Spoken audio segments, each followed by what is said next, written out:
منور صبح کر لے اور روشن شام کرتا چل، تو اپنی آخرت کے واسطے کچھ کام کرتا چل، بھلا اس چند دن کی زندگی کا کیا ٹھکانہ ہے، اگر کچھ ہو سکے تو خدمت اسلام کرتا چل۔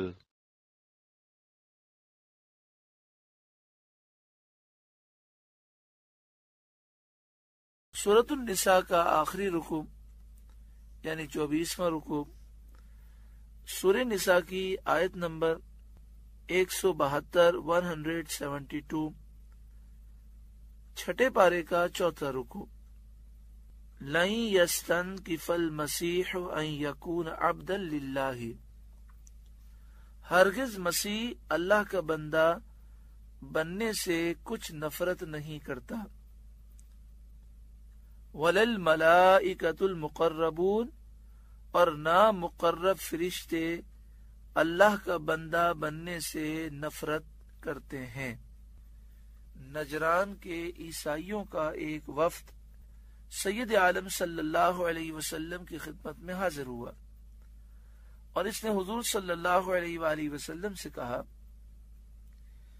کہ آپ حضرت عیسیٰ علیہ السلام کو عیب لگاتے ہیں، اس لیے کہ آپ کہتے ہیں کہ عیسیٰ علیہ السلام اللہ کے بندے ہیں، تو یہ تو آپ ان کی برائی کرتے ہیں۔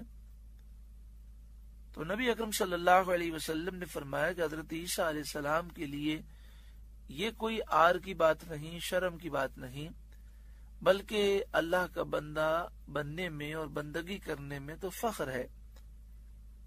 ایک مومن، ایک انسان کے لیے یہ بڑی عظمت کی بات ہے۔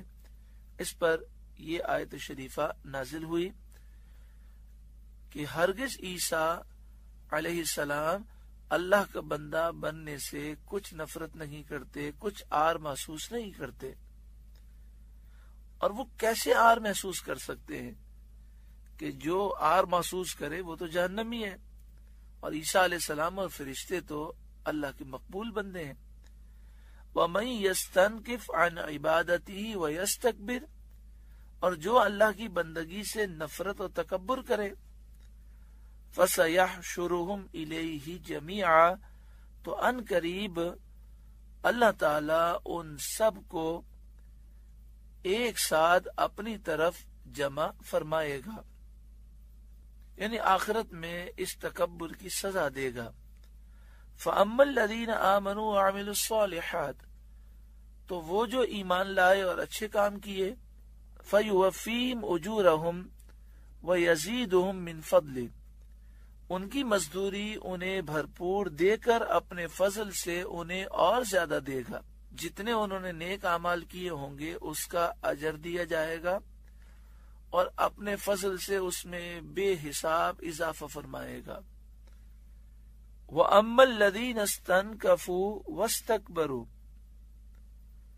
اور وہ جنہوں نے اللہ کی عبادت کرنے سے نفرت اور تکبر کیا تھا، جو اللہ تعالیٰ کی عبادت کرنے میں اپنے لیے شرم محسوس کرتے ہیں، اللہ کا بندہ بننے سے وہ نفرت کرتے ہیں، اللہ کے حضور جھکنا نہیں پسند کرتے، تکبر کرتے ہیں، فَيُعَذِّبُهُمْ عَذَابًا أَلِيمًا، انہیں اللہ تعالیٰ دردناک سزا دے گا۔ وَلَا يَجِدُونَ لَهُم مِّن دُونِ اللَّهِ وَلِيًّا وَلَا نَصِيرًا، اور اللہ کے سوا نہ اپنا کوئی حمایتی وہ پائیں گے، نہ کوئی مددگار پائیں گے۔ یا ایھا الناس، اے لوگوں، قد جاءکم برہان من ربکم، بے شک تمہارے پاس اللہ کی طرف سے واضح دلیل آئی۔ اس سے مراد نبی اکرم صلی اللہ علیہ وآلہ وسلم ہے، جن کے سچے ہونے پر ان کے معجزات شاہد ہیں، گواہی دینے والے ہیں، اور یہ معجزات انکار کرنے والوں کی عقلوں کو حیران کر دیتے ہیں۔ برہان مضبوط دلیل کو کہتے ہیں جس میں کوئی عیب نہیں ہوتا۔ اللہ نے اپنے محبوب کو بے عیب پیدا فرمایا۔ بڑے نادان ہیں وہ لوگ جو محبوب کبریا صلی اللہ علیہ وسلم میں عیب تلاش کرتے ہیں۔ اللہ نے اپنے محبوب کو سب سے زیادہ حسین و خوبصورت پیدا کیا، سب سے زیادہ طاقت، مرتبہ اور مقام عطا کیا۔ اللہ نے اپنے محبوب کو سب سے زیادہ اختیارات عطا فرمائے، سب سے زیادہ علم عطا فرمایا۔ ہر وصف میں اللہ نے اپنے محبوب کو کمال عطا فرمایا، بلکہ ہر وصف اللہ نے اپنے محبوب کے صدقے میں مخلوق کو عطا فرمایا۔ جسے جو ملا حضور کے صدقے اور وسیلے ملا، بلکہ پوری کائنات حضور کے صدقے و طفیل بنی۔ وَأَنزَلْنَا إِلَيْكُمْ نُورًا مُبِينًا، اور ہم نے تمہاری طرف روشن نور اتارا، یعنی قرآن مجید فرقان حمید، جو ایسا نور ہے اسے جو پڑھتا ہے اس کے سینے یہ روشن کر دیتا ہے۔ فَأَمَّا الَّذِينَ آمَنُوا بِاللَّهِ، تو وہ جو اللہ پر ایمان لائے، وَاعْتَصَمُوا بِهِ، اور اس کی رسی مضبوط تھامی، فَسَيُدْخِلُهُمْ فِي رَحْمَةٍ مِّنْهُ وَفَضْلٍ، تو ان قریب اللہ انہیں اپنی رحمت اور اپنے فضل میں داخل کرے گا، یعنی اللہ تعالیٰ انہیں جنت میں داخل کرے گا اور بڑے اونچے اونچے درجات عطا فرمائے گا۔ وَيَهْدِيهِمْ إِلَيْهِ صِرَاطًا مُسْتَقِيمًا، اور انہیں اپنی طرف سیدھی راہ دکھائے گا۔ يَسْتَفْتُونَكَ، اے محبوب آپ سے فتویٰ پوچھتے ہیں، لوگ آپ سے فتویٰ پوچھتے ہیں۔ قُلِ اللَّهُ يُفْتِيكُمْ فِي الْكَلَالَةِ، آپ فرما دیجئے کہ اللہ تمہیں کلالہ میں فتویٰ دیتا ہے۔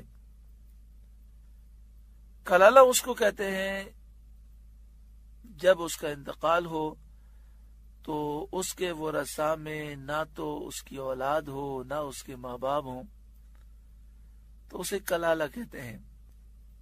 ان امرؤ ہلک لیس لہ ولد، اگر کسی مرد کا انتقال ہو جو بے اولاد ہو، وَلَهُ أُخْتٌ، اور اس کی ایک بہن ہو، اس سے مراد یہ ہے کہ یا تو وہ سگی بہن ہو یا باپ شریک بہن ہو۔ باپ شریک سے مراد یہ ہے کہ دونوں کے والد ایک ہوں، والدہ مختلف ہوں۔ فَلَهَا نِصْفُ مَا تَرَكَ، تو جائیداد میں سے اس کی بہن کا آدھا حصہ ہے، یعنی جس کے ماں باپ نہ ہو، جس کی اولاد نہ ہو، اس کا انتقال ہو جائے اور اس کی ایک بہن ہو، تو آدھی جائیداد اس ایک بہن کو دی جائے گی۔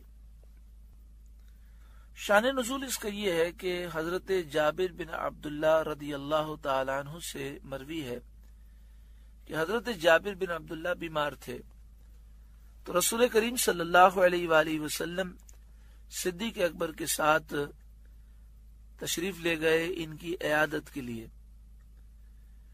حضرت جابر رضی اللہ تعالیٰ عنہ بے ہوش تھے۔ نبی اکرم صلی اللہ علیہ وآلہ وسلم نے وضو فرمایا اور وضو کا پانی جمع فرمایا، اور پھر یہ پانی ان کے اوپر ڈالا تو انہیں افاقہ ہوا۔ انہوں نے آنکھ کھول کر جب دیکھا کہ نبی اکرم صلی اللہ علیہ وآلہ وسلم تشریف فرما ہے، تو انہوں نے خیال کیا کہ میں بہت شدید بیمار ہوں، اگر میں اس دنیا سے چلا گیا تو میرا مال کیسے تقسیم ہوگا، کیونکہ ان کے ماں باپ نہیں تھے اور ان کی اولاد نہیں تھی۔ عرض کیا یا رسول اللہ صلی اللہ علیہ وسلم، میں اپنے مال کا کیا انتظام کروں؟ اس پر یہ آیت کریمہ نازل ہوئی، اور یہ پورا واقعہ بخاری شریف و مسلم شریف میں ہے۔ ابو داؤد شریف کی روایت میں یہ بھی ہے کہ سید عالم صلی اللہ علیہ وآلہ وسلم نے حضرت جابر رضی اللہ تعالیٰ عنہ سے فرمایا، اے جابر، میرے علم میں تمہاری موت اس بیماری سے نہیں ہے، تم اس بیماری سے شفا پا جاؤ گے، اس بیماری سے تمہیں موت نہیں آئے گی۔ ان احادیث سے چند مسائل معلوم ہوئے۔ نمبر 1، بزرگوں کا آب وضو تبرک ہے، شفا کے لیے استعمال کرنا سنت ہے۔ نمبر 2، مریضوں کی عیادت سنت ہے۔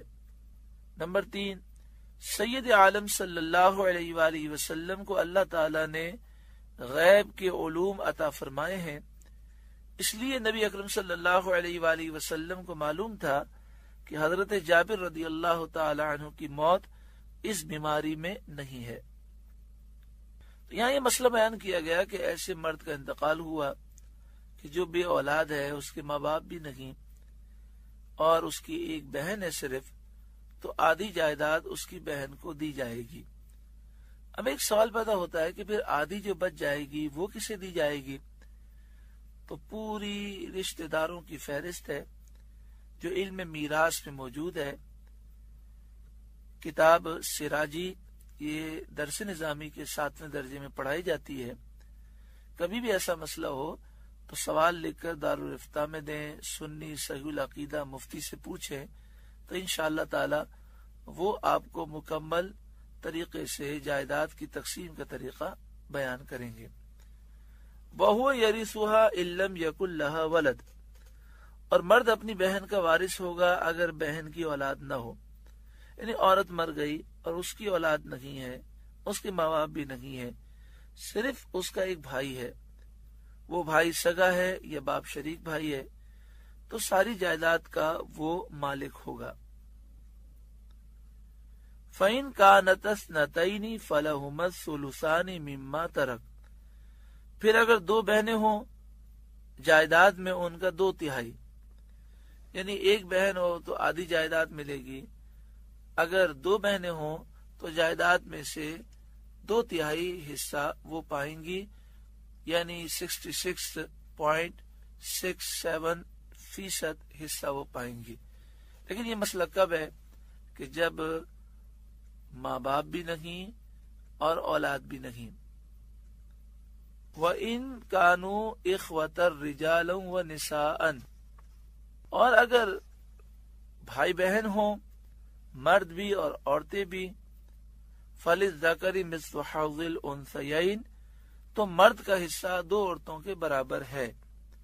یعنی مراد یہ ہے کہ اگر ورثاء میں صرف بھائی بہن ہیں اور بھائی بھی ہے اور بہن بھی ہے، تو جائیداد کی تقسیم ایسے ہوگی کہ بہن کو 1 حصہ دیا جائے گا اور بھائی کو 2 حصے، یعنی جائیداد کو اس طرح تقسیم کر لیں گے کہ بہن کے حصے میں 1 حصہ آئے اور بھائی کے حصے میں 2۔ مثلا 2 بھائی ہیں اور 3 بہنیں ہیں، تو 2 بھائیوں کے 4 حصے ہو جائیں گے اور 3 بہنوں کے 3 حصے، تو 7 حصے ہو گئے، اور جائیداد مثلا 7 لاکھ روپے ہے، تو 1 لاکھ روپیہ بہن کو دے دیں گے اور 2 لاکھ روپے بھائی کو دے دیں گے، اس طرح تقسیم ہوگی۔ باقی بہت سارے اس میں سوالات پیدا ہوتے ہیں کہ اگر مثال کے طور پر ماں باپ بھی نہیں ہے، اولاد بھی نہیں ہے، لیکن بیوہ ہے، تو اس کو کتنا حصہ دیں گے، اور بیوہ کو دینے کے بعد پھر بھائی بہنوں کو حصہ دیں گے یا اس سے پہلے دیں گے۔ اسی طرح اگر عورت مر گئی تو عورت کے مرنے کے بعد اس کے شوہر کو پہلے دیں گے حصہ یا اس کے بھائی بہنوں کو دیں گے، کس طرح تقسیم ہوگی، یہ ساری تفصیل علم میراث میں موجود ہے۔ ویسے جو صحیح مسئلہ ہے اور آسان الفاظ میں اگر سمجھنا چاہیں تو وہ یہ ہے کہ اگر کسی مرد کا انتقال ہو جائے اور اس کے ورثاء میں صرف اس کی بیوہ ہو اور اس کے بھائی بہن ہو، تو پہلے بیوہ کا حصہ نکالیں گے اور پھر باقی بچ جانے والی جائیداد بھائی بہنوں میں تقسیم کی جائے گی۔ اسی طرح اگر عورت کا انتقال ہو جائے اور اس کے شوہر ہوں اور اس کے بھائی بہن بھی ہوں، باقی ورثاء نہ ہوں، تو پھر اس صورت میں پہلے اس کے شوہر کو حصہ دیں گے اور اس کے بعد جو بچ جائے گا وہ بھائی بہنوں میں اس طرح تقسیم ہوگا کہ بہن کو 1 حصہ اور بھائی کو 2 حصے دیے جائیں گے۔ اللہ رب العالمین ہمیں ان مسائل کو سمجھنے کی توفیق عطا فرمائے۔ آگے ارشاد فرمایا یبین اللہ لکم ان تضلوا، اللہ تمہارے لیے صاف بیان فرماتا ہے کہ کہیں بہک نہ جاؤ۔ احکام واضح صاف اس لیے بیان کیے گئے کہ مال کی محبت میں آ کر کہیں تم کسی کا حق نہ مار دو، اس لیے تمام رشتہ داروں کے حقوق اور وراثت کی مکمل تفصیل قرآن میں بیان کر دی گئی اور پیارے آقا صلی اللہ علیہ وآلہ وسلم نے اس کو مزید واضح کیا، واللہ بکل شیء علیم، اور اللہ ہر چیز جانتا ہے۔ اللہ تعالی عمل کی توفیق عطا فرمائے۔ سورۃ النساء مکمل ہوئی، 24واں رکوع مکمل ہوا۔ اللہ تعالی اس پوری سورت کے نور سے ہمارے قلوب کو روشن فرمائے۔ جو ہم نے احکامات سنے ہیں، جو نصیحتیں سنی ہیں، اللہ تعالی عمل کی توفیق عطا فرمائے۔